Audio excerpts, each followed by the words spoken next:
Before we dive into today's predictions, I just want to bring up the wildfires happening in LA right now. It is a really tragic thing, and a lot of people are being displaced from their homes and just having their lives absolutely ruined. I have a lot of friends that actually have just gone to LA for their spring semester there. Just really poor timing for that, but our school is still having them go, so I'm pretty scared and worried about them, and it's a scary time right now for this industry and for people living in LA. And in the description, I have resources that you can donate to, and yeah, so please, like, if you have the means to help, that would be greatly appreciated. And yeah, I really hope that we can use this award season as a way to raise money and awareness about what's happening in LA right now, and really just to help these people that have had their lives ruined. It feels a little silly to be doing Oscar predictions as, this is going on, but I feel like this award season can, if it's used correctly, be a great way to help the communities out there and help raise money and help give back and help this city rebuild. And okay, I think we can dive into the predictions now, but I really did just want to bring that up. Okay, so we're going to start off with Best Picture, and I have a new number one now, that being Emilia Perez. Not only did it dominate the Golden Globes, but it's gotten a lot of SAG nominations. Audiard got a DGA nomination. So Emilia Perez is just looking better and better with every award show, every set of nominations. Who knows, this could maybe just be one of those films that gets a bunch of nominations come Oscar time and then doesn't really win many of them, but it's feeling very dangerous right now, and I'm gonna put it at my number one because just all the momentum really is swinging Emilia Perez's way, which is kind of sad because when you really sit back and look at this movie and see who made it and how it glazes over a lot of the topics it claims to be advocating about, it's pretty problematic. At 2, we got The Brutalist. It did exactly what it needed to at the Globes, and at SAG, it did disappoint a little, not picking up nominations for Guy Pearce and Felicity Jones, though I expect this film to turn things around come Oscar time. It's just a great big American epic. Just seems like a lot of people really love it. And it's also the front runner for me for 2 other categories, so given that, no other film here really has that going for it, has that front runner status in multiple major categories, but The Brutalist does, and I feel like that's pretty important here. But then I still do have Anora at number 3. I'm feeling mixed about Anora. I know the Globes completely snubbed it. It was just it didn't exist at the Globes, and that was terrible, honestly, as somebody who really enjoyed Anora. But I do think it can bounce back. I think that's very possible. Yura Borisov got a nomination at SAG. Sean Baker still got nominated at DGA. We're not seeing it get snubbed out of nowhere, and especially with ranked choice voting, there's films like Emilia Perez and The Brutalist that are a little bit more, polarized, where you have people that love these films, but you also have people that are really cold on these movies. There's a lot of people that thought The Brutalist was pretty empty, and there are people that recognize how offensive Emilia Perez could be. So Anora seems to have an advantage in terms of just sitting right there in the middle where a lot of people just enjoy it. And that's an advantage that my next 2 films have as well, Wicked and Conclave. Both are just films that have been widely enjoyed. Conclave, Anora, and Wicked may actually pull ahead of The Brutalist and Emilia, just because they are not as polarized. Wicked, for me, I just really don't think it can win, even though Ariana Grande could win, Cynthia Erivo could even win. I just feel like this film is too feel good, and that's kind of all it's campaigning to be. I mean, listen to the speech that John M. Chu gave at the Golden Globes. It's just kind of like the happy film, I guess. And Conclave, on the other hand, just really feels like a sole screenplay win kind of movie. It's going to get a bunch of nominations in a bunch of different categories, but really, I think it's just going to win screenplay, and that's probably going to be that for Conclave. Sorry, I'm spoiling my other Oscar predictions part a little bit there, but, you know, Conclave's been the front runner in adapted screenplay for a while, and there's no reason to not keep it as the front runner at this point. But then after, we do have a change. A Complete Unknown is now my number 6. It's just been doing so well. It got 4 nominations at SAG: Ensemble, Chalamet, Norton, and then Monica Barbaro. So I'm just feeling really good about A Complete Unknown. You know, it's a movie that is just on the rise and is going to continue to be on the rise, I'm guessing. It really just came out at the right time. Christmas release was really perfect for this movie, and just, there's a huge rallying cry behind it. And I think Timothée Chalamet doing Saturday Night Live as not only like the celebrity guest, but also the musical guest is a really big deal. And I think could genuinely help this movie if he gives like a great performance, because he's just proving even more that he really did learn how to play the guitar and the harmonica. And deep down, I wish that he would just perform Wonka music, but I know that he's going to be doing Bob Dylan music for that. I mean, let's keep it a buck here. And then we do have The Substance at number 7. I'm just, like, The Substance, I just don't think it can win. You know, I think Demi Moore is looking good. Coralie Farge, not as good as I thought she was. I'm a little colder on Farge than I was for my December predictions. We'll get to that very soon.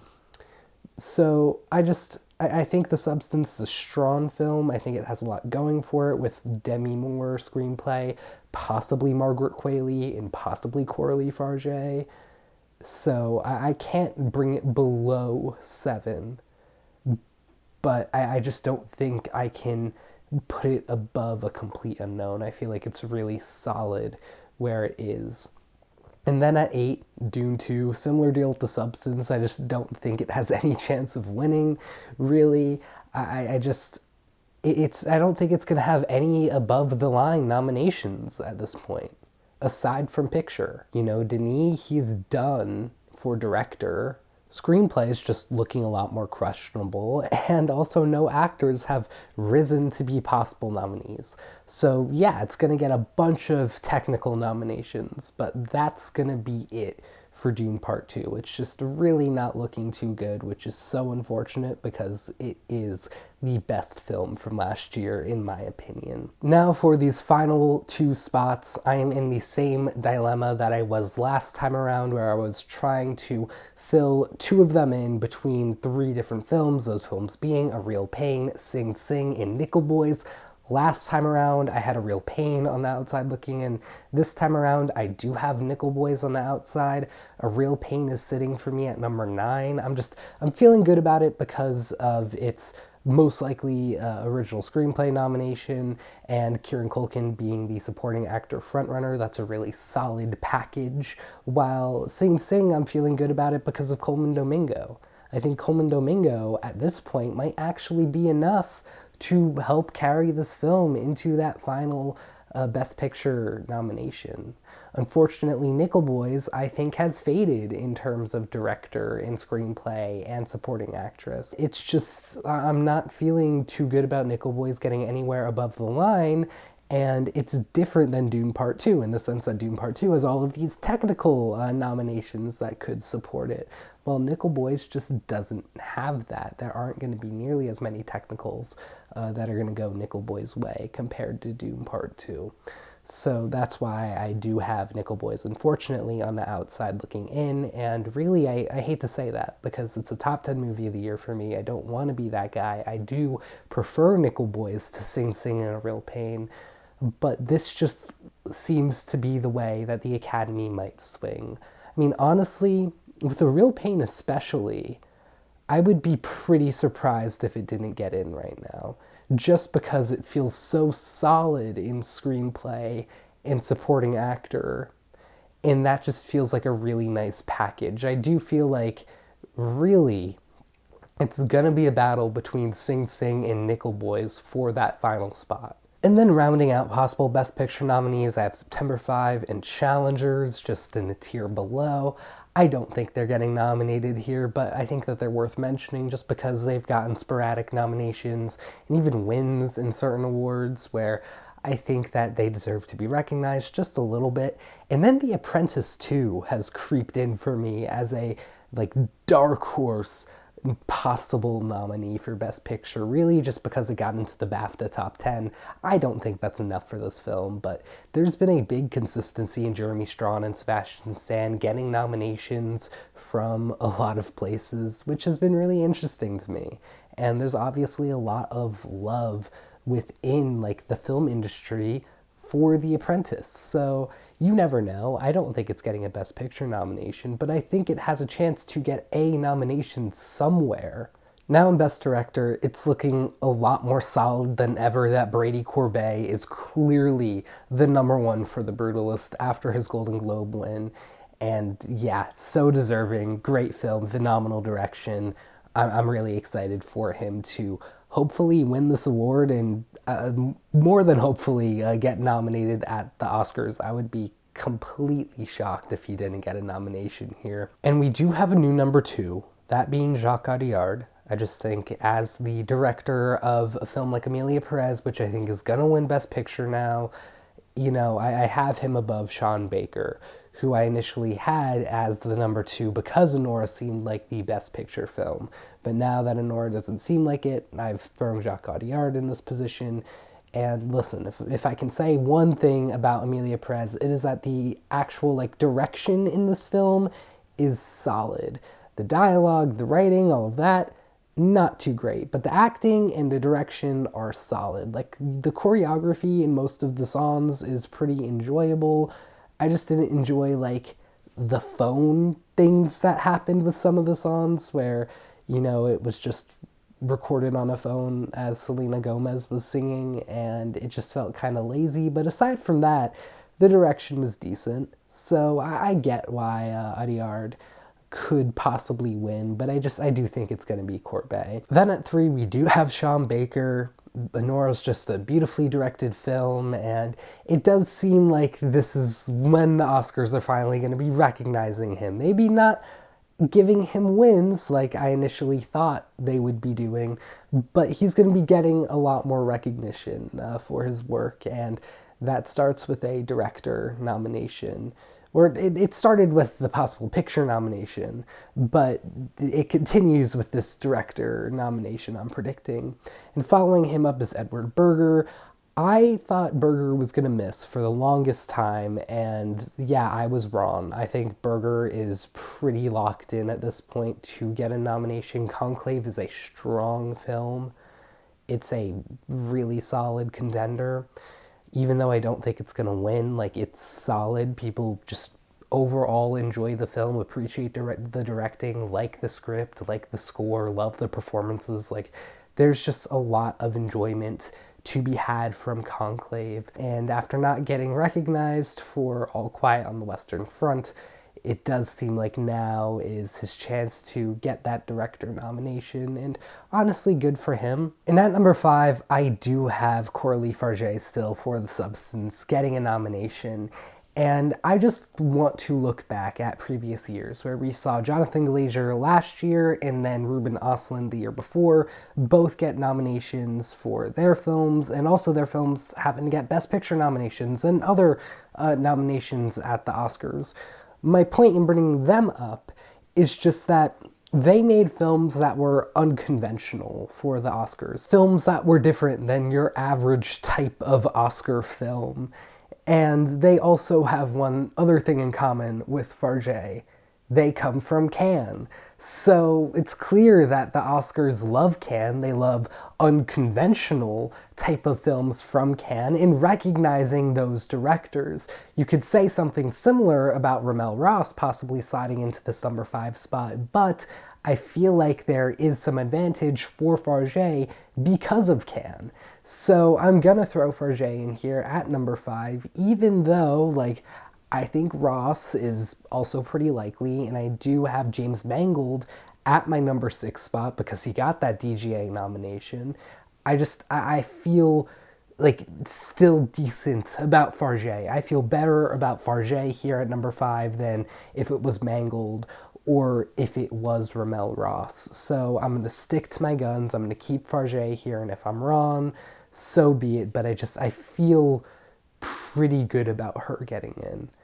And like, this is a hill that I very well might die on in a couple of weeks when Oscar nominations do finally come out. But, you know, I'm willing to die on this hill. I do also have Jeonnam Chu and Denis still on here. I don't think they are getting in, but they are big launch shots. Who knows? Anything can happen, technically. I mean, I would be so happy if Denis got a nomination out of nowhere. I would just feel the most immense sense of jubilation and just jump around and just, you know, go crazy.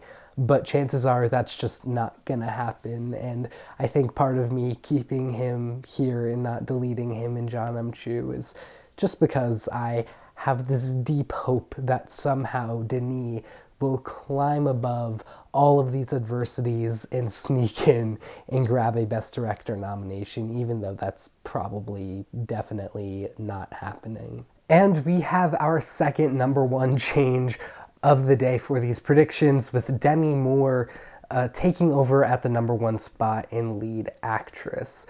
And I'm going to touch on why, like on the Mikey Madison end of things, I've made this change. But for Demi Moore, it's just, really it's her speech. Like, one, there's just the whole narrative, but that comes from her speech. You know, she was told that she was a popcorn actress, that she was never going to be like an awards type of actress, and all of a sudden she got that Golden Globes nomination, went up there and made that speech. It was beautiful. It was this best speech of the night, and really just, to me, solidified why she should win this award, why she really deserves it. I mean, I've been saying this, gives my favorite performance of the year in The Substance. I really love her in this movie and think that she totally deserves this award. But finally, with that speech, I think that just really solidified why Academy voters should give the award to her. But on the other end of things, you got Mikey Madison. And I'm just a little colder on her now because it clicked in my head that this is her first like major role in Hollywood. You know, her first leading role, her star-turning role. So, like, that just never really happens, where not only do you get an Oscar nomination, but then you go on to win the Oscar for your, like, first big role. You know, it's just a very unlikely circumstance. And I think for Mikey Madison to win this award, Anora has to be Best Picture. Because that means that people love Anora so much that they just have to give it to Mikey Madison. Then we also have Karla Sofia Gascón sitting here at number 3. I considered putting her at number 2, but I'm going to keep her here at 3 just because I don't think she's going to win here. I think that it's too, like, joint of a lead performance with Zoe Saldana, and typically what you see is, like, those types of performances where it's like, you know, a supporting actor is getting a lot and then the lead actor is getting less and giving more to the supporting actor. The supporting actor benefits and then the lead actor just doesn't benefit as much because they get less to work with. You know, and that's what's happening with Karla here. At 4, I got Cynthia Erivo. I don't think she's going to win, if I'm being honest, but I think she's just really locked in for a nomination. And now, at number 5, I have Fernanda Torres. I am giving in, everybody that has been just advocating for I'm Still Here in my comments. I think you were right. Fernanda, she got the Golden Globe, and that was awesome. It was a beautiful moment. I'm a little, like, worried because I feel like sometimes the Oscars like to go for star power, but I think that there's enough of an international voting body present for the Oscars at this point where even though you have the star power of Pamela Anderson, Angelina Jolie, Nicole Kidman, I think, like, there will be split votes between those three and then more consistent votes for Fernanda, and that'll just help Fernanda out and help her get in. Then I do have Pamela Anderson, though. You know, all of the sudden, Last Showgirl got those 2 SAG nominations, and it was just a huge eye-opener for me. I was like, whoa, like, this might be for real. Then I saw The Last Showgirl, and I was like, whoa, I don't really like this movie. And that's okay. I mean, I do think that both the performances were great. I think Pamela Anderson is a just true star in this movie and would deserve an Oscar nomination.